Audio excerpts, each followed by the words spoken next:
एक बार भगवान विष्णु जी शेषनाग पर बैठे बैठे बोर हो गए और उन्होंने धरती पर घूमने का विचार मन में किया।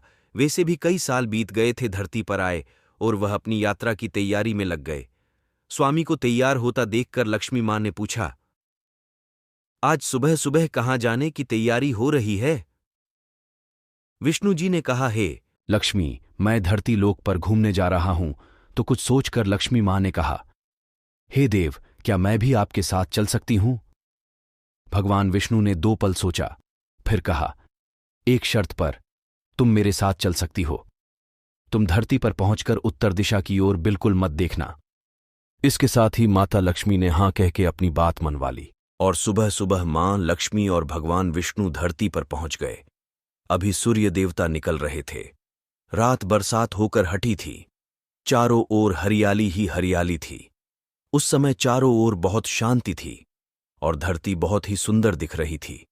और मां लक्ष्मी मंत्रमुग्ध होकर धरती को देख रही थी और भूल गई कि पति को क्या वचन देकर आई हैं। और चारों ओर देखती हुई कब उत्तर दिशा की ओर देखने लगी, पता ही नहीं चला। उत्तर दिशा में मां लक्ष्मी को एक बहुत ही सुंदर बगीचा नजर आया और उस तरफ से भीनी भीनी खुशबू आ रही थी और बहुत ही सुंदर सुंदर फल खिले थे। यह एक फलों का खेत था और मां लक्ष्मी बिना सोचे समझे उस खेत में गई और एक सुंदर सा फल तोड़ लाई। लेकिन यह क्या, जब मां लक्ष्मी भगवान विष्णु के पास वापस आई तो भगवान विष्णु की आंखों में आंसू थे। और भगवान विष्णु ने मां लक्ष्मी को कहा कि कभी भी किसी से बिना पूछे उसका कुछ भी नहीं लेना चाहिए और साथ ही अपना वचन भी याद दिलाया। मां लक्ष्मी को अपनी भूल का पता चला तो उन्होंने भगवान विष्णु से इस भूल की माफी मांगी। तो विष्णु ने कहा कि जो तुमने जो भूल की है उसकी सजा तो तुम्हें जरूर मिलेगी।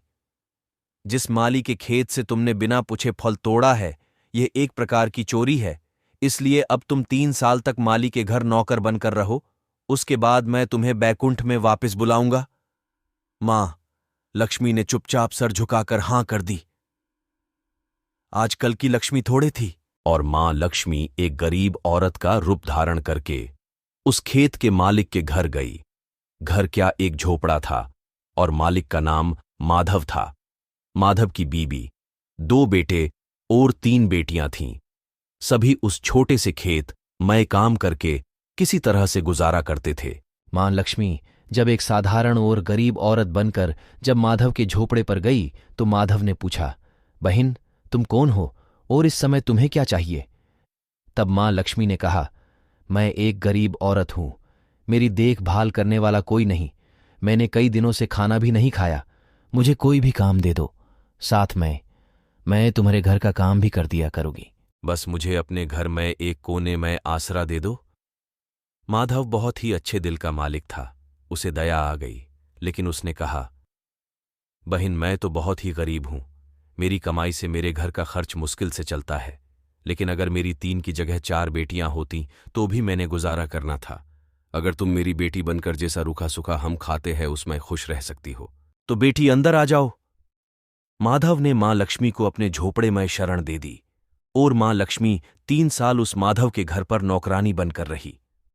जिस दिन मां लक्ष्मी माधव के घर आई थी उससे दूसरे दिन ही माधव को इतनी आमदनी हुई फलों से कि शाम को एक गाय खरीद ली।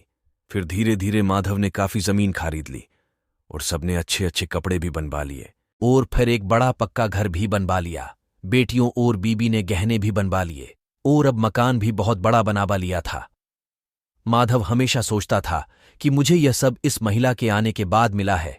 इस बेटी के रूप में मेरी किस्मत आ गई है मेरी। और अब 2-5 साल बीत गए थे, लेकिन मां लक्ष्मी अब भी घर में और खेत में काम करती थी।